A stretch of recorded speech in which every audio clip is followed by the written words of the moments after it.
ನ್ಯೂಸ್ಗೆ ಸ್ವಾಗತ. ನಾನು ಪ್ರಿಯಾ. ಈಗ ಹೆಡ್ಲೈನ್ಸ್. ಶ್ರೀ ಹಾಸನಾಂಬೆ ದೇವಿ ಸಾರ್ವಜನಿಕ ದರ್ಶನಕ್ಕೆ ಕ್ಷಣಗಣನೆ ತೆರೆಯಿತು ಗರ್ಭಗುಡಿ ಬಾಗಿಲು. ವಿಶ್ವರೂಪ ದರ್ಶನ ನೀಡಿದ ಹಾಸನಾಂಬೆ. ಸುಗಮ ದರ್ಶನಕ್ಕೆ ಎಲ್ಲರೂ ಸಹಕರಿಸುವಂತೆ ಉಸ್ತುವಾರಿ ಸಚಿವ ಕೃಷ್ಣ ಭೈರೇಗೌಡ ಮನವಿ. ಅತ್ಯುತ್ತಮ ಅಲಂಕಾರ, ಅಚ್ಚುಕಟ್ಟು ವ್ಯವಸ್ಥೆ, ಹೆಲಿ ಟೂರಿಸಂ ಆರಂಭ. ಜಿಲ್ಲಾಡಳಿತದಿಂದ ಉತ್ತಮ ವ್ಯವಸ್ಥೆಗೆ ಸಾರ್ವಜನಿಕರ ಮೆಚ್ಚುಗೆ. ಬೇಲೂರು 7ನೇ ವಾರ್ಡ್ನಲ್ಲಿ ಅಸಮರ್ಪಕ ಚರಂಡಿ ಕಾಮಗಾರಿ. ಕ್ಯೂರಿಂಗ್ ಇಲ್ಲದೆ ಬಿಟ್ಟು ಹೋದ ಸ್ಲ್ಯಾಬ್. ದುರ್ವಾಸನೆಯಿಂದ ನರಳುತ್ತಿರುವ ನಿವಾಸಿಗಳು. ಹದಗೆಟ್ಟ ಬೇಲೂರು ಮತ್ತು ಬಿಕ್ಕೋಡು ನಡುವಿನ ರಾಜ್ಯ ಹೆದ್ದಾರಿ ರಸ್ತೆ. ಹಾಸನದ ಅಧಿದೇವತೆ ಹಾಸನಾಂಬೆ ದೇವಿ ಗರ್ಭಗುಡಿ ಬಾಗಿಲು ಅಕ್ಟೋಬರ್ 9ರಂದು ಮಧ್ಯಾಹ್ನ 12:21ಕ್ಕೆ ಶಾಸ್ತ್ರೋಕ್ತವಾಗಿ ತೆರೆಯಲಾಯಿತು. ಪ್ರತಿ ವರ್ಷದಂತೆ ಅರಸು ವಂಶಸ್ಥ ನಂಜರಾಜ ಅರಸ್ ಅವರು ಗೊನೆಯುಳ್ಳ ಬಾಳೆಗೊನೆ ಕಡಿಯೋ ಸಂಪ್ರದಾಯ ನೆರವೇರಿಸಿದ ನಂತರ ಗರ್ಭಗುಡಿ ಬಾಗಿಲು ತೆರೆದು ದೇವಿ ದರ್ಶನಕ್ಕೆ ಅವಕಾಶ ಕಲ್ಪಿಸಲಾಯಿತು. ಹಾಸನದ ಅಧಿದೇವತೆ ಹಾಸನಾಂಬೆ ದೇವಿ ದರ್ಶನಕ್ಕೆ ಗರ್ಭಗುಡಿ ಬಾಗಿಲು ತೆರೆಯಲಾಗಿದ್ದು, ನೆರೆದಿದ್ದ ಸಾರ್ವಜನಿಕರಿಗೆ ಶಕ್ತಿ ದೇವತೆ ಹಾಸನಾಂಬ ದೇವಿ ವಿಶ್ವರೂಪ ದರ್ಶನ ಕರುಣಿಸಲಾಯಿತು. ವರ್ಷಕ್ಕೊಮ್ಮೆ ಮಾತ್ರ ಭಕ್ತರಿಗೆ ದರ್ಶನ ನೀಡುವ ಹಾಸನಾಂಬೆ ದೇವಿಯ ಗರ್ಭಗುಡಿ ಬಾಗಿಲನ್ನು ಅಕ್ಟೋಬರ್ 9ರಂದು ಮಧ್ಯಾಹ್ನ 12:21 ಗಂಟೆ ನಂತರ ತೆರೆಯಲಾಯಿತು. ದೇವಾಲಯದಲ್ಲಿ ಪೂಜಾ ವಿಧಿವಿಧಾನಗಳನ್ನು ಅರ್ಚಕರ ತಂಡ ನೆರವೇರಿಸಿತು. ಪ್ರಧಾನ ಅರ್ಚಕ ನಾಗರಾಜ್ ಅವರ ನೇತೃತ್ವದಲ್ಲಿ ಅರ್ಚಕರು ಮಂಗಳ ವಾದ್ಯದೊಂದಿಗೆ ಅಗತ್ಯವಾದ ಪೂಜಾ ಸಾಮಗ್ರಿಗಳನ್ನು ದೇವಾಲಯಕ್ಕೆ ತಂದು ಪೂಜಾ ಕೈಂಕರ್ಯ ನೆರವೇರಿಸಿದ್ರು. ಈ ತಂಡವು ಗರ್ಭಗುಡಿ ತೆಗೆಯುವ ಮೊದಲು ಬಾಗಿಲಿಗೆ ಮಾಡುವ ಪೂಜೆ ಮತ್ತು ಗರ್ಭಗುಡಿ ತೆರೆದ ನಂತರ ದೇವಿಗೆ ಸಲ್ಲಿಸುವ ಪೂಜೆ ಎರಡೂ ವಿಧಿಗಳಿಗಾಗಿ ಬೇಕಾದ ಪೂಜಾ ಸಾಮಗ್ರಿ, ಒಡವೆಗಳು ಮತ್ತು ದೇವಿ ಅಲಂಕಾರ ಸಾಮಗ್ರಿಗಳನ್ನು ಹೊತ್ತು ತಂದು ಮುತ್ತೈದೆಯರು ತಂದ ಪೂಜಾ ಸಾಮಗ್ರಿಗಳನ್ನು ದೇವಾಲಯದ ಗರ್ಭಗುಡಿ ಬಾಗಿಲು ತೆರೆಯುವುದಕ್ಕೂ ಮುನ್ನ ಮೊದಲು ಬಾಗಿಲಿಗೆ ಪೂಜೆಯನ್ನು ನೆರವೇರಿಸಲಾಯಿತು. ಇದರ ನಂತರ ಗರ್ಭಗುಡಿ ಬಾಗಿಲನ್ನು ತೆರೆಯಲಾಯಿತು. ಬಾಗಿಲು ತೆರೆದ ಬಳಿಕ ಗರ್ಭಗುಡಿ ಒಳಗೆ ದೇವಿಗೆ ವಿಶೇಷ ಪೂಜೆಗಳು ಮತ್ತು ಅಲಂಕಾರ ಸೇವೆಯನ್ನ ಮಾಡಲಾಯಿತು. ಸಾವಿರಾರು ಭಕ್ತರು ಕಾತುರದಿಂದ ಕಾಯುತ್ತಿರುವ ಹಾಸನಾಂಬೆ ದೇವಿ ಸಾರ್ವಜನಿಕ ದರ್ಶನವು ಈ ವರ್ಷದ ಜಾತ್ರಾ ಮಹೋತ್ಸವದೊಂದಿಗೆ ಅಧಿಕೃತವಾಗಿ ಅಕ್ಟೋಬರ್ 10ರಿಂದ ಆರಂಭವಾಗಲಿದೆ. ಕಾರ್ಯಕ್ರಮದಲ್ಲಿ ಜಿಲ್ಲಾ ಉಸ್ತುವಾರಿ ಸಚಿವ ಕೃಷ್ಣ ಭೈರೇಗೌಡ, ಆದಿಚುಂಚನಗಿರಿ ಪೀಠಾಧ್ಯಕ್ಷ ಶ್ರೀ ನಿರ್ಮಲಾನಂದನಾಥ ಸ್ವಾಮೀಜಿ, ಶ್ರೀ ಸಿದ್ದಲಿಂಗ ಸ್ವಾಮೀಜಿ, ಶಾಸಕ ಎಚ್ಪಿ ಸ್ವರೂಪ್ರಕಾಶ್, ಶಿವಲಿಂಗೇಗೌಡ, ಸಿಮೆಂಟ್ ಮಂಜು, ಸಂಸದ ಶ್ರೇಯಸ್ ಪಟೇಲ್, ಜಿಲ್ಲಾಧಿಕಾರಿ ಕೆಎಸ್ ಲತಾಕುಮಾರಿ, ಜಿಲ್ಲಾ ಪೊಲೀಸ್ ವರಿಷ್ಠಾಧಿಕಾರಿ ಮೊಹಮ್ಮದ್ ಸುಜಿತಾ ಸೇರಿದಂತೆ ಜಿಲ್ಲಾಡಳಿತದ ಅನೇಕ ಹಿರಿಯ ಅಧಿಕಾರಿಗಳು ಉಪಸ್ಥಿತರಿದ್ದರು. ವರ್ಷಕ್ಕೊಮ್ಮೆ ಮಾತ್ರ ಭಕ್ತರಿಗೆ ದರ್ಶನ ನೀಡುವ ಹಾಸನಾಂಬೆ ದೇವಿ ಈ ಬಾರಿ ಅಕ್ಟೋಬರ್ 23ರವರೆಗೂ ದರ್ಶನ ಕರುಣಿಸಲಿದ್ದಾರೆ. ದೇವಾಲಯದ ಆವರಣದಲ್ಲಿ ಭಕ್ತರ ದಂಡು, ಭಕ್ತಿ ವಾತಾವರಣ ಮನೆ ಮಾಡಿದ್ದು ಹಾಸನ ಸಂಪೂರ್ಣವಾಗಿ ಧಾರ್ಮಿಕ ರಂಗು ತಾಳಿದೆ.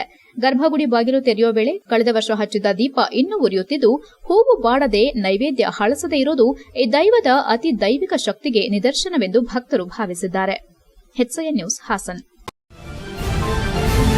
ನಾಡಿನ ಅತ್ಯಂತ ಶ್ರೇಷ್ಠವಾದ ದೇವತೆ ಹಾಸನಾಂಬೆ ದೇವಿ ದರ್ಶನ ಮತ್ತು ಸಿದ್ದೇಶ್ವರ ಜಾತ್ರಾ ಮಹೋತ್ಸವವು ವಿಧಿವತ್ತಾಗಿ, ಸಂಪ್ರದಾಯಬದ್ಧವಾಗಿ, ಶಾಸ್ತ್ರೋಕ್ತವಾಗಿ ಹಲವು ಸ್ವಾಮೀಜಿಗಳ ದಿವ್ಯ ಸಾನ್ನಿಧ್ಯದಲ್ಲಿ ಆರಂಭವಾಗಿದೆ.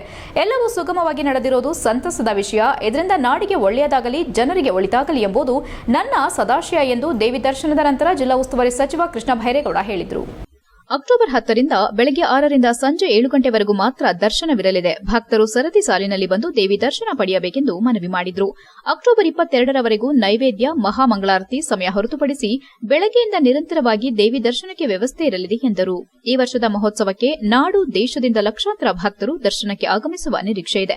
ಇಂದು ಸಂಜೆಯಿಂದಲೇ ವಿವಿಧ ಸಾಂಸ್ಕೃತಿಕ ಕಾರ್ಯಕ್ರಮಗಳು ನಡೆಯಲಿವೆ. ಉತ್ಸವದ ಕೊನೆ ದಿನದವರೆಗೂ ಸಂಜೆ 6ರಿಂದ ರಾತ್ರಿ 10:30ರವರೆಗೂ ಹಾಸನಾಂಬೆ ಜಾನಪದ ಗಾಯನ, ನೃತ್ಯ, ಶಾಸ್ತ್ರೀಯ ಸಂಗೀತದ ರಸದೌತಣ ಭಕ್ತರಿಗೆ ಸಿಗಲಿದೆ ಎಂದರು. ಇದರ ಜೊತೆಗೆ ಹೆಲಿ ಟೂರಿಸಂ, ಫಲಪುಷ್ಪ ಮತ್ತು ವಸ್ತು ಪ್ರದರ್ಶನವಿರಲಿದ್ದು, ದೇವಿಯ ದರ್ಶನದ ಜೊತೆಗೆ ವಿಶೇಷ ಮನರಂಜನೆಯನ್ನು ಪಡೆಯಬಹುದು. ಜಿಲ್ಲೆಯ ಎಲ್ಲ ಜನಪ್ರತಿನಿಧಿಗಳು ಪಕ್ಷಾತೀತವಾಗಿ ಬಂದ ಜನರು ನೆಮ್ಮದಿ ಸಂತೋಷದಿಂದ ದೇವಿ ದರ್ಶನ, ಮನರಂಜನೆ ಪಡೆದು ಹೋಗಲು ಇದಕ್ಕೆ ಅವಕಾಶ ಮಾಡಿಕೊಡೋಣ ಎಂದು ಒಕ್ಕೊರಲಿನಿಂದ ತೀರ್ಮಾನ ಮಾಡಿದ್ದೇವೆ ಎಂದರು. ಈ ಬಾರಿ ಗಣ್ಯರ ಜೊತೆಗೆ ಸಾಮಾನ್ಯ ಭಕ್ತರಿಗೂ ಮೊದಲ ಆದ್ಯತೆ ಸಿಗಬೇಕೆಂಬುದು ನಮ್ಮೆಲ್ಲರ ಆಶಯ ಎಂದರು. ದೂರದಿಂದ ಬಂದಿರುವವರಿಗೆ ಹೆಚ್ಚಿನ ಆದ್ಯತೆ ಸಿಗಬೇಕು. ಗಣ್ಯರಿಗೆ ಬೆಳಗ್ಗೆ 10:30ರಿಂದ ಮಧ್ಯಾಹ್ನ 12ರವರೆಗೂ ಮಾತ್ರ ದರ್ಶನವಿರಲಿದೆ. ಅವರನ್ನ ಪ್ರವಾಸಿ ಮಂದಿರದಿಂದ ಜಿಲ್ಲಾಡಳಿತದ ವಾಹನದಲ್ಲೇ ಪಿಕಪ್ ಡ್ರಾಪ್ ಮಾಡಲಾಗುವುದು. ಎಲ್ಲರೂ ಸಹಕರಿಸಬೇಕೆಂದು ಮನವಿ ಮಾಡಿದರು. ನನ್ನ ಕ್ಷೇತ್ರದ ಜನರು ಪಾಸ್ ಕೇಳಿದ್ರು. ಅಂತಹವರಿಗೆ ನಾನೇ 5 ಲಕ್ಷ ಪೇಮೆಂಟ್ ಮಾಡಿ ಟಿಕೆಟ್ ಕೊಡಿಸಿದ್ದೇನೆ. ನಾವು ಜವಾಬ್ದಾರಿ ಸ್ಥಾನದಲ್ಲಿರುವವರು ಸಾರ್ವಜನಿಕರ ಹಿತ ಮರೆಯಬಾರದು. ಜನ ಖುಷಿಯಿಂದ ದರ್ಶನ ಮಾಡಿ ಹೋಗಬೇಕು. ಹಾಸನಾಂಬೆ ಉತ್ಸವ ಸುಗಮವಾಗಿ ನಡೆಯಬೇಕು. ಯಾವುದೇ ಅಹಿತಕರ ಘಟನೆ ನಡೆಯಬಾರದು. ಎಲ್ಲರೂ ಸಹಕಾರ ಕೊಡಿ. ಸಣ್ಣಪುಟ್ಟ ನ್ಯೂನತೆ ಇದ್ದರೆ ಕ್ಷಮಿಸಿ. ನೆಮ್ಮದಿಯಾಗಿ ದರ್ಶನ ಮಾಡಿಕೊಂಡು ಹೋಗಿ ಎಂದರು. ತುಮಕೂರು ಸಿದ್ದಗಂಗಾ ಮಠದ ಕಿರಿಯ ಶ್ರೀ ಶಿವ ಸಿದ್ದೇಶ್ವರ ಮಹಾಸ್ವಾಮೀಜಿ ಮಾತನಾಡಿ, ಭಾರತದ ಆತ್ಮ ಆಧ್ಯಾತ್ಮ, ಈ ಪರಂಪರೆಯಲ್ಲೂ ಮಾನವ ಶಕ್ತಿಗೂ ಬೆಲೆ ಇದೆ. ಆದರೆ ಮನುಷ್ಯ ಶಕ್ತಿಗೂ ಮೀರಿದ ಇನ್ನೊಂದು ಶಕ್ತಿ ಇದೆ. ಮನುಷ್ಯನಲ್ಲಿ ತಾಮಸ ಶಕ್ತಿ ಹೆಚ್ಚಾದಾಗ ಆತನನ್ನ ಸಮಚಿತ ಸ್ಥಿತಿಗೆ ತರುವ ಶಕ್ತಿ ಭೂಮಿ ಮೇಲೆ ಉದಯಿಸಲಿದೆ. ಅದೇ ದೈವ ಸ್ವರೂಪದ ಶಕ್ತಿ. ನಾಡಹಬ್ಬ ದಸರಾ ಮುಗಿದ ಕೂಡಲೇ ಹಾಸನಾಂಬೆ ದರ್ಶನದಲ್ಲಿ ನಾವು ಭಾಗಿಯಾಗ್ತಿದ್ದೇವೆ ಎಂದರು. ಶಕ್ತಿಯ ಆರಾಧನೆ ಸಂತೋಷ ಕೊಡುತ್ತದೆ. ಶಿವಶಕ್ತಿಯ ಪ್ರತಿರೂಪ ಹೆಗ್ಗಳಿಕೆಯ ಈ ಹಾಸನಾಂಬೆ ಕ್ಷೇತ್ರ ನಾಡಿನ ಜನರ ಮೇಲೆ ದೇವಿಯ ಆಶೀರ್ವಾದವಿರಲಿ, ಕಾಲಕಾಲಕ್ಕೆ ಮಳೆ ಬೆಳೆಯಾಗಲಿ, ಜನತೆ ಸುಭಿಕ್ಷವಾಗಿರಲಿ ಎಂದರು. ಶ್ರೀ ಆದಿಚುಂಚನಗಿರಿ ಮಠದ ಡಾಕ್ಟರ್ ಶ್ರೀ ನಿರ್ಮಲಾನಂದನಾಥ ಮಹಾಸ್ವಾಮೀಜಿ ಮಾತನಾಡಿ, ಇದೊಂದು ಪವಿತ್ರ ಕಾರ್ಯಕ್ರಮ. ಸಚಿವರಾದ ಕೃಷ್ಣ ಭೈರೇಗೌಡ ಅವರ ನೇತೃತ್ವದಲ್ಲಿ ನವರಾತ್ರಿ ಮುಗಿದ ಗುರುವಾರ ಹಾಸನಾಂಬೆ ದರ್ಶನ ಆರಂಭವಾಗಿದೆ. ದೇವರೊಬ್ಬ, ನಾಮ ಹಲವು ಅನ್ನೋ ಹಾಗೆ ಸೃಷ್ಟಿ ಸ್ಥಿತಿ ಲಯ ರೂಪದಲ್ಲಿ ತ್ರಿಮೂರ್ತಿಗಳು ಅಂದ್ರೆ ಬ್ರಹ್ಮ ವಿಷ್ಣು ಮಹೇಶ್ವರ ಅಂದ್ರೆ ಸರಸ್ವತಿ ಲಕ್ಷ್ಮಿ ಕಾಳಿ ರೂಪದಲ್ಲಿ ಮಾತೆಯರು ಇಲ್ಲಿ ನೆಲೆಸಿದ್ದಾರೆ. ಒಂದೇ ಶಕ್ತಿ ಮೂರು ರೂಪದಲ್ಲಿ ನೆಲೆಸಿದ್ದಾರೆ. ಕಂದಾಯ ಸಚಿವರು ಮುಂದೆ ನಿಂತು ಉತ್ತಮ ವ್ಯವಸ್ಥೆ ಮಾಡಿದ್ದಾರೆ. ಸಕಲ ಭಕ್ತರು ಉತ್ಸವದಲ್ಲಿ ಭಾಗಿಯಾಗಬೇಕು. ದೇಶದ ಬೆನ್ನೆಲುಬು ರೈತ ಬೆಳೆದ ಬೆಳೆಗೆ ಉತ್ತಮ ಬೆಲೆ ಸಿಗಬೇಕು. ಹಾಸನಾಂಬೆ ಸಿದ್ದೇಶ್ವರ ನಾಡಿನ ಸಮಸ್ತ ಭಕ್ತರು ಸುಕ್ಷೇಮವಾಗಿರಲು ಆಶೀರ್ವದಿಸಬೇಕು ಎಂದರು. ಈ ಬಾರಿ ಹಾಸನಾಂಬ ಜಾತ್ರಾ ಮಹೋತ್ಸವವನ್ನು ಜಿಲ್ಲಾಡಳಿತದಿಂದ ಅತ್ಯುತ್ತಮವಾಗಿ ಆಯೋಜನೆ ಮಾಡಿರುವುದಕ್ಕೆ ಸಾರ್ವಜನಿಕರು ಮತ್ತು ಗಣ್ಯರು ಹಾಗೂ ವಿವಿಧ ಮಠಾಧೀಶರು ಮೆಚ್ಚುಗೆ ವ್ಯಕ್ತಪಡಿಸಿದ್ದಾರೆ. ದಸರಾ ಮಾದರಿಯಲ್ಲಿ ನಗರದಾದ್ಯಂತ ದೀಪಾಲಂಕಾರ, ದೇವಸ್ಥಾನದ ಒಳಭಾಗ ಮತ್ತು ಹೊರಭಾಗದಲ್ಲಿ ಆಕರ್ಷಣೀಯವಾಗಿ ವಿವಿಧ ಅಲಂಕಾರಿಕ ವಸ್ತುಗಳ ಪ್ರದರ್ಶನ ಹಾಗೂ ಭಕ್ತರ ಅನುಕೂಲಕ್ಕಾಗಿ ಬ್ಯಾರಿಕೇಡ್, ಸರತಿ ಸಾಲಿನಲ್ಲಿ ಕುಡಿಯುವ ನೀರು ಸೇರಿದಂತೆ ಇನ್ನಿತರೆ ವ್ಯವಸ್ಥೆಗಳನ್ನು ಒದಗಿಸಲಾಗಿದೆ. ಆದ್ದರಿಂದ ಜಿಲ್ಲಾಡಳಿತದ ಕಾರ್ಯವನ್ನು ಸಾರ್ವಜನಿಕರು ಮತ್ತು ಮಠಾಧೀಶರು ಮುಕ್ತ ಕಂಠದಿಂದ ಪ್ರಶಂಸೆ ವ್ಯಕ್ತಪಡಿಸಿದ್ದಾರೆ. HCN news Hassan. ದರ್ಶನಕ್ಕೆ ಬರತಕ್ಕಂತಹ ಸಾಮಾನ್ಯ ಭಕ್ತಾದಿಗಳಿಗೆ ಆದ್ಯತೆ ಸಿಗಬೇಕು. ಆದ್ಯತೆ ನಂಬರ್ 1 ಪ್ರಯಾರಿಟಿ ಅವರಿಗೆ ಕೊಡಬೇಕು. ಯಾಕಂದ್ರೆ 20-25 ಲಕ್ಷ ಜನ ಬರುವಾಗ ಅವರು ಸುಗಮವಾಗಿ ಅವರಿಗೆ ದರ್ಶನ ಆಗಬೇಕು. ಯಾರೋ 4 ಜನ ಮುಖ್ಯಸ್ಥರಿಗೆ ಅನುಕೂಲ ಮಾಡಲಿಕ್ಕೆ ನಾವು ಸಾವಿರಾರು ಜನ ಭಕ್ತಾದಿಗಳು ದೂರದಿಂದ ಬಡವರು ಬಂದಿರ್ತಾರೆ, ಅವರಿಗೆ ನಾವು ಕುಂಠಿತ ಮಾಡಲಿಕ್ಕೆ ಆಗೋದಿಲ್ಲ. ಹಾಗಾಗಿ ಶ್ರೀಸಾಮಾನ್ಯ ಭಕ್ತಾದಿಗಳಿಗೆ ಹೆಚ್ಚಿನ ಆದ್ಯತೆ ಕೊಡಬೇಕು ಅಂತೇಳಿ ಏನು ಈಗಾಗಲೇ ಇದರ ವಿಸ್ತೃತ ಸ್ವರೂಪವನ್ನು ಕಂದಾಯ ಸಚಿವರಾಗಿರ್ತಕ್ಕಂಥ ಕೃಷ್ಣ ಭೈರೇಗೌಡರು ಒಂದು ವಿಷಯವಾಗಿ ತಿಳಿಸಿದ್ದಾರೆ. ಪ್ರತಿ ವರ್ಷದಂತೆ ಈ ವರ್ಷವೂ ಕೂಡ ಒಂದು ಸ್ವಾಮಿಗಳಿಗಾಗಿ ನವರಾತ್ರಿಯ 9 ದಿನಗಳು ಮತ್ತು ವಿಜಯದಶಮಿಯನ್ನು ಮುಗಿಸಿದ ಮರು ವಾರವೇ ಹಾಸನಾಂಬೆಯ ದರ್ಶನದ ಕಾರ್ಯಕ್ರಮ ಕೂಡ ಆಗ್ತಾ ಇರ್ತಕ್ಕಂಥದ್ದು. ಜಗತ್ತಿನಲ್ಲಿ ಒಂದು ಶಕ್ತಿ ಇದೆ. ಆ ಶಕ್ತಿಗೆ ವಿವಿಧ ರೂಪಗಳು. ದೇವನಪ್ಪ ನಾಮ ಹಲವು ಬಸವಣ್ಣ ಹೇಳಿದ್ದಾರೆ. ಇರುವ ಒಂದು ಶಕ್ತಿ ವಿವಿಧ ರೂಪಗಳಲ್ಲಿ ಪ್ರಕಟವಾದರೆ ಯಾವ ರೀತಿ ಕಾಣಬಹುದು? ನಮ್ಮ ಪರಂಪರೆಯಲ್ಲಿ ಈ ಗಾರ್ಡನ್ನ ಶಬ್ದವನ್ನು 3 ಲೆಟರ್ಗಳಲ್ಲಿ ವಿವರಿಸಿದಾಗ ಜನರೇಟರ್, ಆರ್ಗನೈಸರ್, ದೇಶಪಾಲನೆ, ಸೃಷ್ಟಿ ಮತ್ತು ಸ್ಥಿತಿಮಾನವರಿಗೆ ದರ್ಶನ ಮತ್ತು ಸಿದ್ದೇಶ್ವರ ಸ್ವಾಮಿಯವರ ಜಾತ್ರಾ ಮಹೋತ್ಸವದ ಶುಭಾಶಯವನ್ನು ಕೋರುತ್ತಾ, ನಮಗೆಲ್ಲ ತಿಳಿದಿರುವಂತಹ ಒಂದು ವಿಚಾರ, ಭಾರತದ ಆತ್ಮ ಯಾವುದಂದ್ರೆ ಅದು ಅಧ್ಯಾತ್ಮ ಅಂತಕ್ಕಂಥದ್ದು. ಈ ಅಧ್ಯಾತ್ಮದ ಪರಂಪರೆಯಲ್ಲಿ ಮಾನವನ ಶಕ್ತಿಗೆ ಅತೀತವಾದಂತಹ ಇನ್ನೊಂದು ಶಕ್ತಿ ಇದೆ ಅಂತಕ್ಕಂಥದ್ದೇ ನಮ್ಮೆಲ್ಲರ ಭಾವನೆ. ಅದನ್ನು ನಮ್ಮ ಪುರಾಣದಲ್ಲಿನ ಋಷಿಮುನಿಗಳ ಆದಿಯಾಗಿ ಪ್ರಸ್ತುತ ದಾರ್ಶನಿಕರವರೆಗೂ ಸಹ ಆ ಮನುಷ್ಯನಿಗೆ ಮೀರಿದಂಥ ಒಂದು ಅಧಿಕವಾದಂತಹ ಶಕ್ತಿಯ ಇರುವಿಕೆ ಬಗ್ಗೆ ಪ್ರತಿಪಾದನೆಯನ್ನು ಮಾಡ್ಕೊಂಡ್ಬಂದಿದ್ದಾರೆ. ಕೆಲವು ಸರಿ ನಮ್ಮ ಪ್ರಕೃತಿಯಲ್ಲಿ ಮನುಷ್ಯನ ಅಂತರಂಗದಲ್ಲಿ ತಾಮಸ ರಾಜಸಗಳ ಗುಣಗಳು ಹೆಚ್ಚಾದ. ಬೇಲೂರು ನಗರದ 7ನೇ ವಾರ್ಡ್ನಲ್ಲಿ ನಡೆದ ಚರಂಡಿ ಕಾಮಗಾರಿ ನಾಗರಿಕರ ತಲೆನೋವಾಗಿ ಮಾರ್ಪಟ್ಟಿದೆ. ಸುಮಾರು 15 ದಿನಗಳ ಹಿಂದೆ ಅಳವಡಿಸಿದ್ದ ಸ್ಲ್ಯಾಬ್ಗಳ ಕೆಳಭಾಗದಲ್ಲಿ ಹಳೆ ಕಾಂಕ್ರೀಟ್ ಮತ್ತು ಕಟ್ಟಡ ಅವಶೇಷಗಳನ್ನು ತೆರವುಗೊಳಿಸದೆ ಹಾಗೆ ಬಿಟ್ಟು ಹೋಗಿರೋ ಕಾರಣ ಸ್ಥಳದ ಸೌಂದರ್ಯ ಹಾಳಾಗಿದ್ದು ಸಾರ್ವಜನಿಕರ ಸಂಚಾರಕ್ಕೂ ಅಡ್ಡಿಯಾಗುತ್ತಿದೆ. ವಾರ್ಡ್ನ ನಿವಾಸಿಗಳು, ಕಾಂಗ್ರೆಸ್ ಯುವ ಮುಖಂಡರು ಬಿಎಂ ಸಂತೋಷ್, ವಿಜಯಕುಮಾರ್, ಮಂಜೋಜಿರಾವ್ ಹಾಗೂ ಇತರರು ಸ್ಥಳಕ್ಕೆ ಭೇಟಿ ನೀಡಿ ಕಾಮಗಾರಿ ಸ್ಥಳ ಪರಿಶೀಲಿಸಿದ್ರು. ಕಾಂಟ್ರಾಕ್ಟರ್ಗಳು ಕೆಲಸ ಮುಗಿದ ತಕ್ಷಣ ಸ್ಥಳವನ್ನು ಸ್ವಚ್ಛಗೊಳಿಸದೆ ಬಿಟ್ಟು ಹೋಗಿದ್ದಾರೆ. ಸ್ಲ್ಯಾಬ್ ಅಳವಡಿಸಿದ ಬಳಿಕ ಅದರ ಮೇಲ್ಮೈಯಲ್ಲಿ ಮಣ್ಣು ಹಾಗೂ ಕಾಂಕ್ರೀಟ್ಗಳ ಗುಡ್ಡ ರಾಶಿಗಳು ಉಳಿದು ಸಾರ್ವಜನಿಕರಿಗೆ ತೊಂದರೆ ಉಂಟಾಗಿದೆ. ಸರ್ಕಾರದ ಹಣವನ್ನು ಬಳಸಿ ಕಾಮಗಾರಿ ಮಾಡಿದ್ರೂ ಗುಣಮಟ್ಟದ ಕಡೆ ಯಾವುದೇ ಗಮನ ಹರಿಸಲಿಲ್ಲ, ಸರಿಯಾದ ರೀತಿ ಕ್ಯೂರಿಂಗ್ ಮಾಡಿಲ್ಲ ಎಂದು ಅಸಮಾಧಾನ ವ್ಯಕ್ತಪಡಿಸಿದರು. ಇದಲ್ಲದೆ ಚರಂಡಿಯೊಳಗೆ ಗಲೀಜು ಮತ್ತು ಕಸದ ನೀರು ತುಂಬಿಕೊಂಡು ದುರ್ವಾಸನೆಯಿಂದ ನಿವಾಸಿಗಳು ನರಳುತ್ತಿದ್ದಾರೆ. ಮಕ್ಕಳು ಮತ್ತು ವೃದ್ಧರು ಈ ಭಾಗದಲ್ಲಿ ಸಂಚರಿಸಲು ಬೇಸರ ಪಟ್ಟುಕೊಳ್ಳುತ್ತಿದ್ದಾರೆ. ಸಾರ್ವಜನಿಕ ಹಣ ವ್ಯರ್ಥವಾಗದಂತೆ ಗುಣಮಟ್ಟದ ಕೆಲಸ ನಡೆಯಬೇಕಾಗಿದೆ. ಅಧಿಕಾರಿಗಳು ಸ್ಥಳ ಪರಿಶೀಲನೆ ನಡೆಸಿ ತಕ್ಷಣ ಕ್ರಮ ಕೈಗೊಳ್ಳಬೇಕು ಎಂದರು. ಸ್ಥಳೀಯರು ಪೌರಾಡಳಿತದಿಂದ ಶೀಘ್ರ ಕ್ರಮ ಕೈಗೊಂಡು ಸ್ಲ್ಯಾಬ್ ದುರಸ್ತಿ ಮತ್ತು ಚರಂಡಿ ಶುದ್ಧೀಕರಣ ಮಾಡುವಂತೆ ಮನವಿ ಮಾಡಿದ್ದಾರೆ. ಈ ಸಂದರ್ಭದಲ್ಲಿ ಕಾಂಗ್ರೆಸ್ ಮುಖಂಡ ಸಂತೋಷ್, ಮಂಜೋಜಿರಾವ್, ಕಿರಣ್, ಕೇಬಲ್ ವಿಜಯಕುಮಾರ್, ಜೀವನ್ ಹಾಜರಿದ್ದರು. HCN news Belur. ಇದು ನಮ್ಮ ವಾರ್ಡ್ ನಂಬರ್ 7 ಚೆನ್ನಕೇಶವೇಗೌಡರು ಬೀದಿಯಲ್ಲಿ ಈ ಒಂದು ನಮ್ಮ ಡ್ರೈನೇಜ್ ಸಮಸ್ಯೆ ತುಂಬ ಇದೆ. ಹಾಗಾಗಿ ಈಗ ಒಂದು ತಿಂಗಳ ಹಿಂದೆ ಇದನ್ನು ಕೆಲಸ ಮಾಡಿದ್ದಾರೆ. ಅದು ಯಾರಿಗೆ ಗುತ್ತಿಗೆ ಕೊಟ್ಟಿದ್ದಾರೆ ಏನು ಅನ್ನೋದು ನಮಗೆ ಗಮನದಲ್ಲಿಲ್ಲ. ಕೆಲಸ ಮಾಡಿದ್ದಾರೆ. ಅದು ಅರ್ಧಂಬರ್ಧ ಕೆಲಸ ಮಾಡಿ ಇನ್ನು ಉಳಿದಿರೋಂಥ ಕಾಂಕ್ರೀಟ್ ಹೊಡೆದಿರೋವಂಥದ್ದನ್ನೆಲ್ಲ ಇಲ್ಲೇ ಬಿಟ್ಟು ಹೋಗಿದ್ದಾರೆ. ಸೈಜ್ಗಲ್ಲು ಅವೆಲ್ಲ ಏನಿದೆ ಅಂಥದ್ದನ್ನೆಲ್ಲ ತಗೊಂಡೋಗಿದ್ದಾರೆ. ಹಾಗಾಗಿ ಸಾರ್ವಜನಿಕರಿಗೆ ತುಂಬ ಇಲ್ಲಿ ತೊಂದರೆ ಆಗಿದೆ. ಆಮೇಲೆ ಇನ್ನೊಂದೇನು ಅಂದರೆ UGDದು ವಾಟರ್ ಸರಿಯಾಗಿ ಕೊಟ್ಟಿದ್ದಾರೋ ಇಲ್ಲೋ ಗೊತ್ತಿಲ್ಲ. UGDದು ನೀರೆಲ್ಲ ಆಗಿ ನಿಂತಿದೆ. ಇಲ್ಲಿರುವಂಥ ನಮ್ಮ ಎಲ್ಲ ನಿವಾಸಿಗಳಿಗೂ ತುಂಬ ತೊಂದರೆ ಆಗಿದೆ. ಹಾಗಾಗಿ HCI ನ್ಯೂಸ್ನಲ್ಲಿ ಈಗ ಒಂದು ಪುಟ್ಟ ಬ್ರೇಕ್. ಹಾಸನದ ಜನತೆಗೊಂದು ಸಂತಸದ ಸುದ್ದಿ. ಫರ್ನಿಚರ್ ಎಕ್ಸ್ಪೋ 2025 ದೀಪಾವಳಿಯ ಪ್ರಯುಕ್ತ ಅತಿ ದೊಡ್ಡ ಸೇಲ್. ಆಯ್ದ ಫರ್ನಿಚರ್ಗಳ ಮೇಲೆ ಪಡೆಯಿರಿ ಅಪ್ ಟು 70% ರಿಯಾಯಿತಿ. ಈ ಅವಕಾಶ ಇದೇ ಅಕ್ಟೋಬರ್ 4ರಿಂದ 8ರವರೆಗೂ ಮಾತ್ರ. ಭೇಟಿ ಕೊಡಿ ಫರ್ನಿಚರ್ ಎಕ್ಸ್ಪೋ 2025. ಸ್ಥಳ Arya mansion, V1 hotel, RG palace, K Hosakoppalu, KMF ಹತ್ತಿರ, HN ಪುರ ರಸ್ತೆ, ಹಾಸನ. Phone number 6360877145.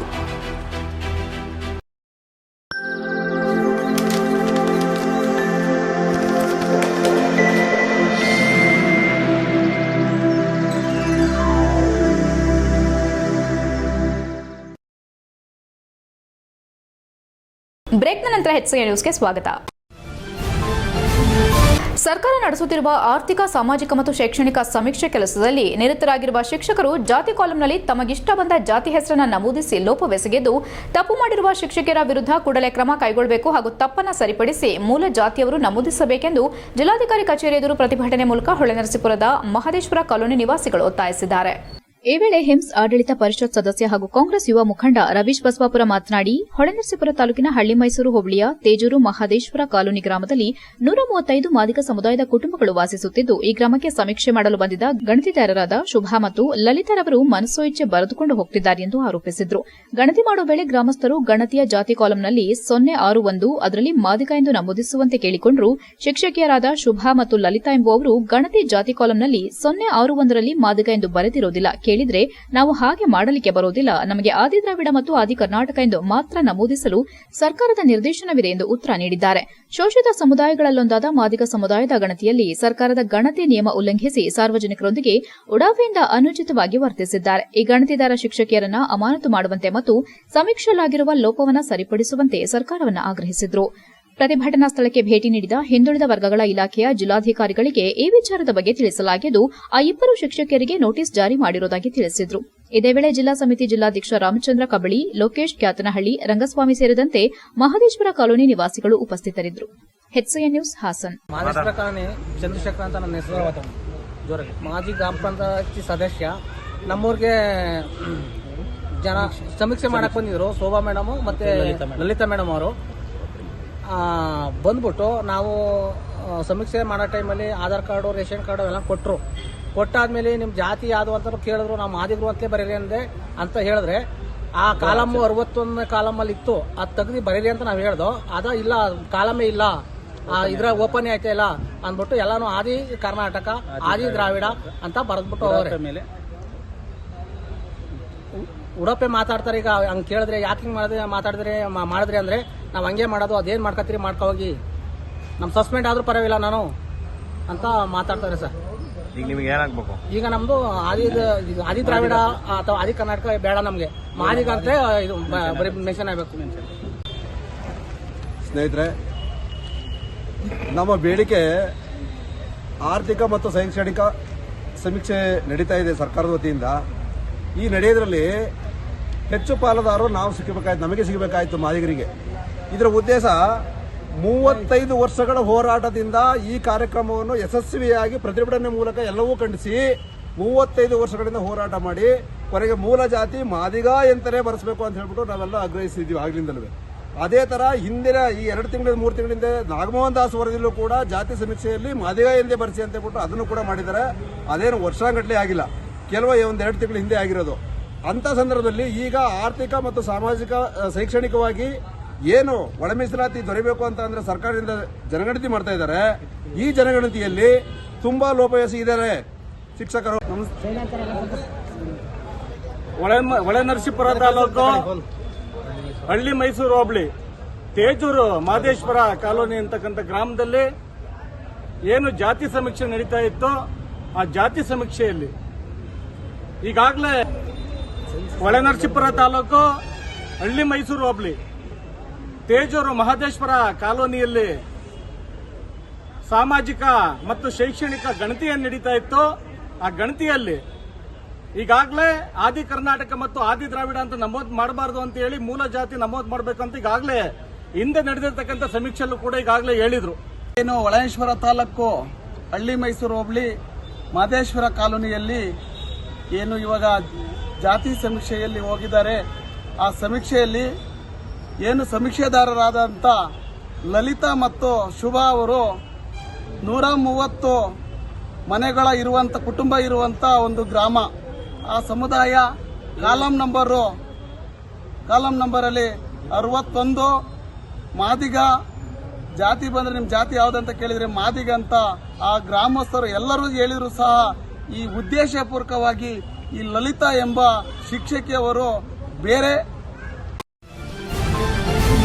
ಬೇಲೂರು ಹಾಗೂ ಬಿಕ್ಕೋಡು ನಡುವಿನ ರಾಜ್ಯ ಹೆದ್ದಾರಿ ಇತ್ತೀಚಿನ ದಿನಗಳಲ್ಲಿ ತುಂಬಾ ಹದಗೆಟ್ಟ ಸ್ಥಿತಿಯಲ್ಲಿದ್ದು, ದಿನನಿತ್ಯ ಈ ರಸ್ತೆ ಮೂಲಕವೇ ಸಂಚರಿಸುವ ವಾಹನ ಸವಾರರು ಜೀವವನ್ನ ಪಣಕ್ಕಿಟ್ಟು ಪ್ರಯಾಣ ಮಾಡುತ್ತಿರುವಂತಾಗಿದೆ. ರಸ್ತೆಗಳಲ್ಲಿ ಉಂಟಾದ ಆಳವಾದ ರಸ್ತೆಗಳು ಮತ್ತು ಅಸಮತೋಲನದಿಂದಾಗಿ ವಾಹನ ಸವಾರರಿಗೆ ಸಂಚರಿಸಲು ಹರಸಾಹಸ ಪಡುವ ಪರಿಸ್ಥಿತಿ ಎದುರಾಗಿದ್ದು, ಸಾರ್ವಜನಿಕರ ಆಕ್ರೋಶ ಉಕ್ಕಿ ಬರುತ್ತಿದೆ. ಇದೇ ರಸ್ತೆಯಲ್ಲಿ ಕುಶಾವರ ಗ್ರಾಮದ ನಿವಾಸಿಗಳಾದ ನರೇಂದ್ರ ಮತ್ತು ಸುರೇಶ್ ಅವರು ಕೆಲಸದ ನಿಮಿತ್ತ ಬೇಲೂರಿಗೆ ಬರುತ್ತಿದ್ದ ವೇಳೆ ತಗರೆ ಸಮೀಪದ ಬೃಹತ್ ಗುಂಡಿಯನ್ನು ತಪ್ಪಿಸಲು ಯತ್ನಿಸುವಾಗ ನಿಯಂತ್ರಣ ತಪ್ಪಿ ಬೈಕ್ ಸಮೇತ ಬಿದ್ದು ಕೈಕಾಲುಗಳಿಗೆ ಪೆಟ್ಟು ಮಾಡಿಕೊಂಡಿದ್ದಾರೆ. ಸ್ಥಳೀಯರು ತಕ್ಷಣವೇ ಅವರನ್ನ ಬೇಲೂರಿನ ಸರ್ಕಾರಿ ಆಸ್ಪತ್ರೆಗೆ ದಾಖಲಿಸಿದ್ದು, ಪ್ರಸ್ತುತ ಅವರು ಚಿಕಿತ್ಸೆ ಪಡೆಯುತ್ತಿದ್ದಾರೆ. ಘಟನೆ ನಂತರ ಸ್ಥಳೀಯರ ಆಕ್ರೋಶ ವ್ಯಕ್ತವಾಗಿದ್ದು, ಕುಶಾವರದ ಸುರೇಶ್ ಮಾತನಾಡಿ, ಈ ರಸ್ತೆ ರಾಜ್ಯ ಹೆದ್ದಾರಿಯಾದರೂ ಕಳೆದ ಹಲವು ವರ್ಷಗಳಿಂದ ದುರಸ್ತಿಗೊಳಗಾಗಿಲ್ಲ.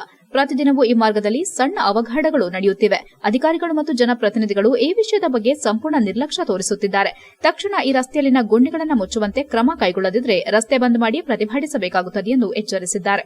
ಈ ಸಂದರ್ಭದಲ್ಲಿ ತಗರೆ ಗ್ರಾಮದ ನಿವಾಸಿಗಳಾದ ನರೇಂದ್ರ, ಚಂದ್ರಶೇಖರ್, ಆಕಾಶ್, ಲೋಕೇಶ್, ರಮೇಶ್ ಮತ್ತಿತರರು ಸ್ಥಳದಲ್ಲಿ ಉಪಸ್ಥಿತರಿದ್ದು ಗಾಯಗೊಂಡವರಿಗೆ ನೆರವು ನೀಡಿದ್ರು. ಸ್ಥಳೀಯರು ಕೂಡ ಶೀಘ್ರದಲ್ಲೇ ರಸ್ತೆ ದುರಸ್ತಿ ಮಾಡುವಂತೆ ಸಾರ್ವಜನಿಕ ನಿರ್ಮಾಣ ಇಲಾಖೆಗೆ ಮನವಿ ಸಲ್ಲಿಸುವ ನಿರ್ಧಾರ ಕೈಗೊಂಡಿದ್ದಾರೆ.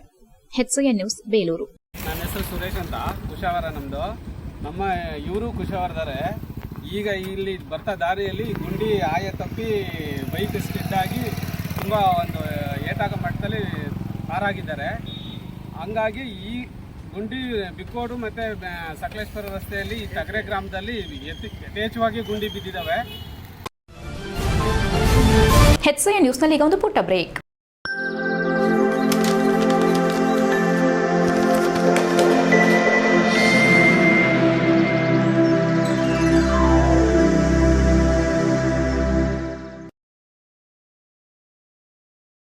ಬ್ರೇಕ್ನ ನಂತರ HCN ನ್ಯೂಸ್ಗೆ ಸ್ವಾಗತ. ಹಾಸನಾಂಬ ಉತ್ಸವದ ಸಿದ್ಧತೆ ನಡುವೆಯೇ ಸ್ಥಳೀಯ ನಿವಾಸಿಗಳನ್ನು ಕಡೆಗಣಿಸಿ ಅವರಿಗೆ ತೊಂದರೆ ಉಂಟು ಮಾಡಲಾಗುತ್ತಿದೆ ಎಂಬ ಆರೋಪದೊಂದಿಗೆ ಆಮ್ ಆದ್ಮಿ ಪಕ್ಷದ ವತಿಯಿಂದ ದೇವಾಲಯದ ಎದುರು ಗುರುವಾರ ತೀವ್ರವಾಗಿ ಪ್ರತಿಭಟನೆ ಮಾಡಲಾಯಿತು. ಆ ಪಕ್ಷದ ರಾಜ್ಯ ಉಪಾಧ್ಯಕ್ಷ ಅಖಿಲ ಯೋಗೇಶ್ ಅವರ ನೇತೃತ್ವದಲ್ಲಿ ನಡೆದ ಈ ಪ್ರತಿಭಟನೆಯಲ್ಲಿ ಉತ್ಸವದ ಆಯೋಜನೆ ಕುರಿತು ಜಿಲ್ಲಾಡಳಿತದ ಕ್ರಮಗಳ ವಿರುದ್ಧ ಆಕ್ರೋಶ ವ್ಯಕ್ತಪಡಿಸಲಾಯಿತು. ಇದೇ ವೇಳೆ ಮಾತನಾಡಿದ ಅಖಿಲ ಯೋಗೇಶ್ ಅವರು, ಹಾಸನಾಂಬ ಉತ್ಸವ ಇದು ಹಾಸನದ ಜನರ ಹಬ್ಬ, ಜನರ ಸಂಭ್ರಮ. ಆದರೆ ಅಧಿಕಾರಿಗಳು ಇದನ್ನ ಆದಾಯದ ಮೂಲವನ್ನಾಗಿ ಮಾಡಿಕೊಂಡಿದ್ದಾರೆ. ಉತ್ಸವದ ಹೆಸರಲ್ಲಿ ಸ್ಥಳೀಯರಿಗೆ ಕಿರುಕುಳ ನೀಡಲಾಗುತ್ತಿದೆ. ದೇವಾಲಯದ ಸುತ್ತಮುತ್ತಲಿನ ನಿವಾಸಿಗಳು ತಮ್ಮ ಮನೆಯಿಂದ ಹೊರಬರಲು ಸಹ ಸಾಧ್ಯವಾಗದ ಪರಿಸ್ಥಿತಿ ಸೃಷ್ಟಿಸಲಾಗಿದೆ. ಎಲ್ಲೆಡೆ ಬ್ಯಾರಿಕೇಡ್ ಹಾಕಿ ಅದನ್ನ ದಿಗ್ಬಂಧನಕ್ಕೆ ಒಳಪಡಿಸಲಾಗಿದೆ ಎಂದು ದೂರಿದ್ರು. ಇಲ್ಲಿನ ಜನರಿಗೆ ಕುಡಿಯುವ ನೀರು, ಶೌಚಾಲಯ, ಸಂಚಾರ ಸೌಲಭ್ಯಗಳ ತೀವ್ರ ಕೊರತೆ ಇದೆ. ಉತ್ಸವಕ್ಕೂ ಮುನ್ನ ಸ್ಥಳೀಯರನ್ನ ಸಭೆಗೆ ಆಹ್ವಾನಿಸಿ ಅವರ ಸಮಸ್ಯೆಗಳನ್ನು ಆಲಿಸುವಲ್ಲಿ ಜಿಲ್ಲಾಡಳಿತ ಸಂಪೂರ್ಣ ವಿಫಲವಾಗಿದೆ. ಅಧಿಕಾರಿಗಳು ದೇವಿ ಉತ್ಸವವನ್ನು ಸಾರ್ವಜನಿಕ ಹಬ್ಬವೆಂದು ಪರಿಗಣಿಸದೆ ಸರ್ಕಾರದ ಮೆಚ್ಚುಗೆ ಮತ್ತು ಆದಾಯದ ದೃಷ್ಟಿಯಿಂದ ಮಾತ್ರ ಕೆಲಸ ಮಾಡುತ್ತಿದ್ದಾರೆ ಎಂದು ಆರೋಪಿಸಿದರು.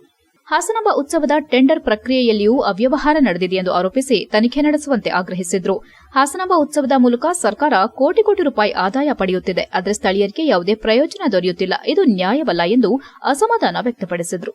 ಜಿಲ್ಲಾಡಳಿತ ಸ್ಥಳೀಯ ನಿವಾಸಿಗಳಿಗೆ ಪ್ರತ್ಯೇಕ ದರ್ಶನದ ವ್ಯವಸ್ಥೆ ಕಲ್ಪಿಸಬೇಕು, ಅವರ ಸಮಸ್ಯೆಗಳಿಗೆ ತಕ್ಷಣ ಪರಿಹಾರ ಒದಗಿಸಬೇಕು. ಇಲ್ಲವಾದರೆ ದೇವಾಲಯದ ಗರ್ಭಗುಡಿ ಬಾಗಿಲು ತೆರೆಯೋ ಮೊದಲ ದಿನದಿಂದ ಕಪ್ಪುಪಟ್ಟಿ ಧರಿಸಿ ಹಾಸನಾಂಬ ದೇವಸ್ಥಾನದ ಮುಂದೆ ಪ್ರತಿಭಟನೆ ನಡೆಸಲಾಗುತ್ತದೆ ಎಂದು ಎಚ್ಚರಿಸಿದರು. ಪ್ರತಿಭಟನೆಯಲ್ಲಿ ಪಕ್ಷದ ಜಿಲ್ಲಾ ಘಟಕದ ನಾಯಕರು ಹಾಗೂ ಸ್ಥಳೀಯ ನಿವಾಸಿಗಳು ಭಾಗವಹಿಸಿದ್ರು. ಜನರ ಹಕ್ಕು, ಸಮಾನ ಅವಕಾಶ ಮತ್ತು ಪಾರದರ್ಶಕ ಆಡಳಿತಕ್ಕಾಗಿ ಹೋರಾಟ ಮುಂದುವರೆಸುವುದಾಗಿ ನಾಯಕರು ಘೋಷಣೆ ಮಾಡಿದರು. HCN news Hassan. ವಿಶೇಷ ಸವಲತ್ತು ಮಾಡಿಕೊಟ್ಟಿಲ್ಲ. ಇಲ್ಲಿಯ ಪ್ರಮುಖರನ್ನ ಯಾರೊಂದು ಸಲಹೆ ಕೇಳದಲೆ ಇಷ್ಟ ಬಂದಂಗೆ ಜಿಲ್ಲಾಧಿಕಾರಿಗಳು ಅವ್ರ ಹೆಸರು ಮಾಡೋಕ್ಕೆ PhD ಮಾಡೋಕ್ಕೆ ಡಾಕ್ಟ್ರೇಟ್ ತಗೊಳಕ್ಕೆ ಹಾಸನಾಂಬ ಹೆಸರು ಮಾಡ್ಕೊಂಡು ಹೊರಟವ್ರೆ. ಸರ್, ಅದನ್ನು ವಿರೋಧ ಮಾಡಿ ನಾವಿವತ್ತು ಸ್ಥಳೀಯರಿಗೆ ವಿಶೇಷ ಸವಲತ್ತು ಕ್ಯೂ ಮಾಡಿಕೊಡಿ ಅಂತೇಳಿ ಪ್ರತಿಭಟನೆ ಮಾಡ್ತಾ ಇದ್ವಿ ಸರ್. ಕರ್ನಾಟಕ ರಾಜ್ಯದ ಕಾರ್ಮಿಕರ ಪ್ರಮುಖ ಸಂಘಟನೆಯಾದ central of Indian trade union 16ನೇ ರಾಜ್ಯ ಸಮ್ಮೇಳನವು ನವೆಂಬರ್ 13, 14 ಮತ್ತು 15ರಂದು ಹಾಸನದ ಡಾಕ್ಟರ್ ಬಿಆರ್ ಅಂಬೇಡ್ಕರ್ ಭವನದಲ್ಲಿ ನಡೆಯಲಿದೆ ಎಂದು ಸಿಐಟಿಯು ಜಿಲ್ಲಾಧ್ಯಕ್ಷ ಧರ್ಮೇಶ್ ಮಾಹಿತಿ ನೀಡಿದ್ದಾರೆ. ಪತ್ರಿಕಾಗೋಷ್ಠಿಯಲ್ಲಿ ಬುಧವಾರ ಮಾತನಾಡಿದ ಅವರು, ದುಡಿಯುವ ಜನರ ಹಕ್ಕು, ಕನಿಷ್ಠ ವೇತನ, ಪಿಂಚಣಿ ಮತ್ತು ಸಾಮಾಜಿಕ ಭದ್ರತೆ ಹೋರಾಟವನ್ನು ಮತ್ತಷ್ಟು ಬಲಪಡಿಸುವ ಉದ್ದೇಶದಿಂದ ಈ ಸಮ್ಮೇಳನ ನಡೆಯಲಿದೆ. ಹೋರಾಟದ ಕೇಂದ್ರ ಬಿಂದು ಈ ಸಮ್ಮೇಳನವು 36,000 ಕನಿಷ್ಠ ವೇತನ, 9,000 ಪಿಂಚಣಿ, ಉದ್ಯೋಗ ಮತ್ತು ಸಾಮಾಜಿಕ ಭದ್ರತೆಗಾಗಿ ಒತ್ತಾಯಿಸುವ ಹೋರಾಟದ ಭಾಗವಾಗಿದೆ. ಸಿಐಟಿಯು ಕರಾಳ ಕಾರ್ಮಿಕ ಸಂಹಿತೆಗಳನ್ನು ವಿರೋಧಿಸಿ ಸಮೃದ್ಧ ಮತ್ತು ಸೌಹಾರ್ದ ಕರ್ನಾಟಕದ ನಿರ್ಮಾಣದ ಆಶಯದೊಂದಿಗೆ ಈ ಸಮ್ಮೇಳನ ಆಯೋಜಿಸಿದೆ ಎಂದರು. ಸಿಐಟಿಯು ಭಾರತದ ಅತ್ಯಂತ ಪ್ರಭಾವಶಾಲಿ ಕಾರ್ಮಿಕ ಚಳವಳಿಗಳಲ್ಲಿ ಒಂದಾಗಿದ್ದು, ದೇಶದ ಎಲ್ಲ ರಾಜ್ಯಗಳಲ್ಲಿ ತನ್ನ ಘಟಕಗಳನ್ನು ಹೊಂದಿದೆ. ಇಂತಹ ಸಂದರ್ಭದಲ್ಲಿ ಜನಪರ ಚಳವಳಿಗಳು ಬಲಪಡಿಸಬೇಕಾಗಿದೆ. ಈ 16ನೇ ರಾಜ್ಯ ಸಮ್ಮೇಳನಕ್ಕೆ ರಾಜ್ಯದ ಎಲ್ಲಾ ಜಿಲ್ಲೆಗಳಿಂದ 450ಕ್ಕೂ ಹೆಚ್ಚು ಪ್ರತಿನಿಧಿಗಳು ಮತ್ತು ಸೌಹಾರ್ದ ಪ್ರತಿನಿಧಿಗಳು ಆಗಮಿಸಲಿದ್ದಾರೆ. ಸಮ್ಮೇಳನದಲ್ಲಿ ಜಿಲ್ಲೆಯ ಆರ್ಥಿಕ ಮತ್ತು ಸಾಮಾಜಿಕ ಸಮಸ್ಯೆಗಳ ಕುರಿತು ಚರ್ಚೆ ಹಾಗೂ ಮುಂದಿನ ಹೋರಾಟದ ಮಾರ್ಗಸೂಚಿಗಳು ರೂಪುಗೊಳ್ಳಲಿವೆ. ಹಾಸನದ ಜನಪ್ರತಿನಿಧಿಗಳು ಜಿಲ್ಲಾಡಳಿತ ಜನಪರ ಸಮಸ್ಯೆಗಳು ಮತ್ತು ಸಾರ್ವಜನಿಕರಿಗೆ ಸಮ್ಮೇಳನ ಯಶಸ್ವಿಗೊಳಿಸಲು ಸಹಕಾರ ನೀಡುವಂತೆ ಮನವಿ ಮಾಡಿದರು. ಪತ್ರಿಕಾಗೋಷ್ಠಿಯಲ್ಲಿ ಹಿರಿಯ ಕಾರ್ಮಿಕ ನಾಯಕ ಎಚ್ಎನ್ ಪರಮಶಿವಯ್ಯ, ಪ್ರಧಾನ ಕಾರ್ಯದರ್ಶಿ ಎಂಬಿ ಪುಷ್ಪ, ಖಜಾಂಚಿ ಜಿಪಿ ಸತ್ಯನಾರಾಯಣ ಮತ್ತು ಅರವಿಂದ್ ಹಾಗೂ ಇತರರು ಉಪಸ್ಥಿತರಿದ್ದರು. HCN news Hassan. ಈ ಪತ್ರಿಕಾಗೋಷ್ಠಿ ಕರೆದ ಉದ್ದೇಶ CITU central of Indian trade unions ಒಂದು ಭಾರತದ ಒಂದು ಅತಿ ದೊಡ್ಡ ಕಾರ್ಮಿಕ ಸಂಘಟನೆ. ಆ ಸಂಘಟನೆಯ ಒಂದು ರಾಜ್ಯ ಸಮ್ಮೇಳನವನ್ನು ಸಿಐಟಿಯು ಕರ್ನಾಟಕ ರಾಜ್ಯ ಸಮ್ಮೇಳನವನ್ನು 16ನೇ ಸಮ್ಮೇಳನವನ್ನು ನವೆಂಬರ್ 13, 14ನೇ ತಾರೀಕು ಹಾಸನದಲ್ಲಿ ನಡೆಸ್ತಾ ಇದ್ವಿ. ಈಗಾಗಲೇ ಆ ಸಂಬಂಧ ಆ ಸಮ್ಮೇಳನ ಯಶಸ್ವಿಗೆ ಸ್ವಾಗತ ಸಮಿತಿಯನ್ನು ರಚನೆ ಮಾಡಿದ್ವಿ. ಆ ಸ್ವಾಗತ ಸಮಿತಿಯ ಗೌರವಾಧ್ಯಕ್ಷರಾಗಿ ನಮ್ಮ ಹಿರಿಯ ಕಾರ್ಮಿಕ ಮುಖಂಡರು, ಬ್ಯಾಂಕ್ ನೌಕರರ ಸಂಘದ ಮುಖಂಡರು ಆಗಿದ್ದಂಥ ಶ್ರೀಯುತ ಎಚ್ಎನ್ ಪರಮಶಿವ ಅವರು ಸ್ವಾಗತ ಸಮಿತಿಯ ಗೌರವಾಧ್ಯಕ್ಷರಾಗಿರ್ತಾರೆ. ಅದೇ ರೀತಿ ಈ ಜಿಲ್ಲೆಯ ಹಲವಾರು ಪ್ರಮುಖರು, ಸಾಹಿತಿಗಳು, ಬರಹಗಾರರು, ಜನಪರ ಸಂಘಟನೆಗಳ ಮುಖಂಡರು ಅವರನ್ನು ಒಟ್ಟುಗೂಡಿಸಿ ಒಂದು ಸ್ವಾಗತ ಸಮಿತಿಯ ರಚನೆ ಮಾಡಿದ್ದೇವೆ. ಆ ಸ್ವಾಗತ ಸಮಿತಿಯ ಉಸ್ತುವಾರಿಯಲ್ಲಿ 16ನೇ ರಾಜ್ಯ ಸಮ್ಮೇಳನವನ್ನು ಹಾಸನ ನಡೆಸ್ತಾ ಇದ್ದೀವಿ. ಈ 16ನೇ ರಾಜ್ಯ ಸಮ್ಮೇಳನ ನವೆಂಬರ್ 13, 14, 15 ಅಂಬೇಡ್ಕರ್ ಭವನ, ಡಾಕ್ಟರ್ ಬಿಆರ್ ಅಂಬೇಡ್ಕರ್ ಭವನದಲ್ಲಿ ನಡೆಯುತ್ತೆ. ಸುಮಾರು 400 ಜನ ಪ್ರತಿನಿಧಿಗಳು ಎಲ್ಲ ಜಿಲ್ಲೆಗಳ, ಎಲ್ಲ ತಾಲೂಕುಗಳಿಂದ ಮತ್ತು ಪಕ್ಕದ ರಾಜ್ಯಗಳಿಂದೂ ಸೇರಿದಂತೆ ಎಲ್ಲ. HCN ನ್ಯೂಸ್ನಲ್ಲಿ ಈಗ ಒಂದು ಪುಟ್ಟ ಬ್ರೇಕ್. ಹಾಸನದಲ್ಲಿ 28 ವರ್ಷಗಳಿಂದ ಜನತೆಗೆ ಅತ್ಯುತ್ತಮವಾದ ವೈದ್ಯಕೀಯ ಸೇವೆಯನ್ನು ನೀಡುತ್ತಿರುವ Hemavathi multi speciality hospital Hassan. ನಮ್ಮಲ್ಲಿ ದಿನದ 24 ಗಂಟೆಯೂ ಆಕ್ಸಿಡೆಂಟಲ್ ಇಂಜುರೀಸ್ ಮತ್ತು ಎಮರ್ಜೆನ್ಸಿ ಸರ್ವಿಸ್ಗಳನ್ನು ಹೊಂದಿದೆ. ಹೇಮಾವತಿ ಆಸ್ಪತ್ರೆಯ ಡಾಕ್ಟರ್ ನಿಖಿಲ್ ಆರ್ ಭಟ್ ರವರು ಎಂಎಸ್ ಆರ್ಥೋಪೆಡಿಕ್ನಲ್ಲಿ ಚಿನ್ನದ ಪದಕ ಪಡೆದು ಸಿಂಗಾಪುರ್ ಜನರಲ್ ಹಾಸ್ಪಿಟಲ್ನಲ್ಲಿ ಫೆಲೋಶಿಪ್ ಇನ್ ಜಾಯಿಂಟ್ ರಿಪ್ಲೇಸ್ಮೆಂಟ್ ಸರ್ಜರಿಯ ಪದವಿ ಪಡೆದು ಸೇವೆಯನ್ನ ಸಲ್ಲಿಸಿರುತ್ತಾರೆ.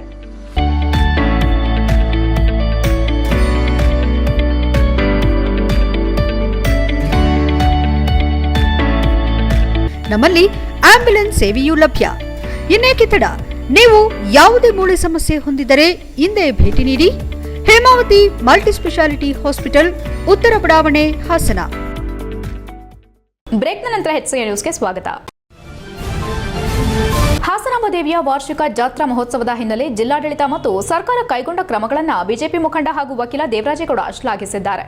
ಹಾಸನಾಂಬ ಭಕ್ತರ ಪರವಾಗಿ ಸರ್ಕಾರ ಮತ್ತು ಜಿಲ್ಲಾಡಳಿತಕ್ಕೆ ಧನ್ಯವಾದ ಅರ್ಪಿಸಿದ ಅವರು, ತಮ್ಮ ಬೇಡಿಕೆಗಳಲ್ಲಿ ಹಲವು ಈಡೇರಿರುವುದಾಗಿ ಪತ್ರಿಕಾಗೋಷ್ಠಿಯಲ್ಲಿ ಬುಧವಾರದಂದು ಮಾತನಾಡಿದ ಅವರು, ಜಿಲ್ಲಾಧಿಕಾರಿ ಮುಖಾಂತರ ಉಸ್ತುವಾರಿ ಸಚಿವರಿಗೆ ನಾವು ಸಲ್ಲಿಸಿದ್ದ ಪತ್ರಕ್ಕೆ ಸ್ಪಂದನೆ ದೊರೆತಿದೆ.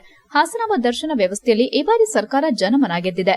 ಬಿಜೆಪಿ ಮತ್ತು ಹಾಸನಾಂಬ ಭಕ್ತರ ಪರವಾಗಿ ಸರ್ಕಾರಕ್ಕೆ ಹೃತ್ಪೂರ್ವಕ ಧನ್ಯವಾದಗಳನ್ನು ಸಲ್ಲಿಸುತ್ತೇನೆ ಎಂದರು.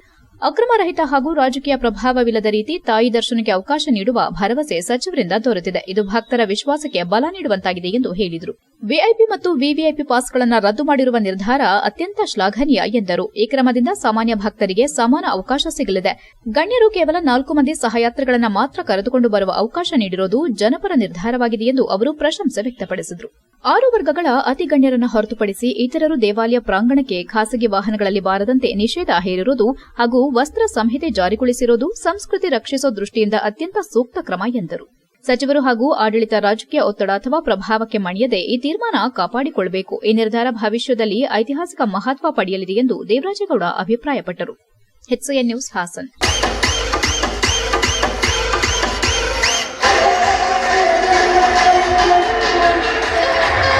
ದೃಷ್ಟಿಯಿಂದ ಅತ್ಯಂತ ಸೂಕ್ತ ಕ್ರಮ ಎಂದರು. ಸಚಿವರು ಹಾಗೂ ಆಡಳಿತ ರಾಜಕೀಯ ಒತ್ತಡ ಅಥವಾ ಪ್ರಭಾವಕ್ಕೆ ಮಣಿಯದೆ ಈ ತೀರ್ಮಾನ ಕಾಪಾಡಿಕೊಳ್ಳಬೇಕು. ಈ ನಿರ್ಧಾರ ಭವಿಷ್ಯದಲ್ಲಿ ಐತಿಹಾಸಿಕ ಮಹತ್ವ ಪಡೆಯಲಿದೆ ಎಂದು ದೇವರಾಜೇಗೌಡ ಅಭಿಪ್ರಾಯಪಟ್ಟರು. HCN news Hassan.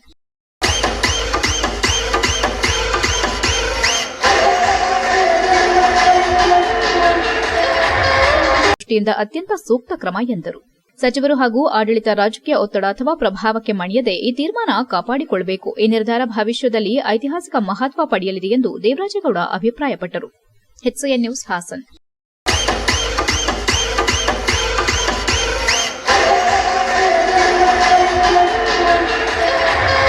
ದೃಷ್ಟಿಯಿಂದ ಅತ್ಯಂತ ಸೂಕ್ತ ಕ್ರಮ ಎಂದರು. ಸಚಿವರು ಹಾಗೂ ಆಡಳಿತ ರಾಜಕೀಯ ಒತ್ತಡ ಅಥವಾ ಕೊನೆಯಲ್ಲಿ ಮತ್ತೊಮ್ಮೆ ಮುಖ್ಯಾಂಶಗಳು. ಶ್ರೀ ಹಾಸನಾಂಬೆ ದೇವಿ ಸಾರ್ವಜನಿಕ ದರ್ಶನಕ್ಕೆ ಕ್ಷಣಗಣನೆ ತೆರೆಯಿತು ಗರ್ಭಗುಡಿ ಬಾಗಿಲು. ವಿಶ್ವರೂಪ ದರ್ಶನ ನೀಡಿದ ಹಾಸನಾಂಬೆ. ಸುಗಮ ದರ್ಶನಕ್ಕೆ ಎಲ್ಲರೂ ಸಹಕರಿಸುವಂತೆ ಉಸ್ತುವಾರಿ ಸಚಿವ ಕೃಷ್ಣ ಭೈರೇಗೌಡ ಮನವಿ. ಅತ್ಯುತ್ತಮ ಅಲಂಕಾರ, ಅಚ್ಚುಕಟ್ಟು ವ್ಯವಸ್ಥೆ, ಹೆಲಿ ಟೂರಿಸಂ ಆರಂಭ. ಜಿಲ್ಲಾಡಳಿತದಿಂದ ಉತ್ತಮ ವ್ಯವಸ್ಥೆಗೆ ಸಾರ್ವಜನಿಕರ ಮೆಚ್ಚುಗೆ. ಬೇಲೂರು 7ನೇ ವಾರ್ಡ್ನಲ್ಲಿ ಅಸಮರ್ಪಕ ಚರಂಡಿ ಕಾಮಗಾರಿ. ಕ್ಯೂರಿಂಗ್ ಇಲ್ಲದೆ ಬಿಟ್ಟು ಹೋದ ಸ್ಲ್ಯಾಬ್. ದುರ್ವಾಸನೆಯಿಂದ ನರಳುತ್ತಿರುವ ನಿವಾಸಿಗಳು. ಹದಗೆಟ್ಟ ಬೇಲೂರು ಮತ್ತು ಬಿಕ್ಕೋಡು ನಡುವಿನ ರಾಜ್ಯ ಹೆದ್ದಾರಿ ರಸ್ತೆ. ಎಷ್ಟೊತ್ತು ನೀವು ನೋಡಿದ್ದು ಹಾಸನದ ಸುದ್ದಿ ಅಂದ್ರೆ HCN ನ್ಯೂಸ್.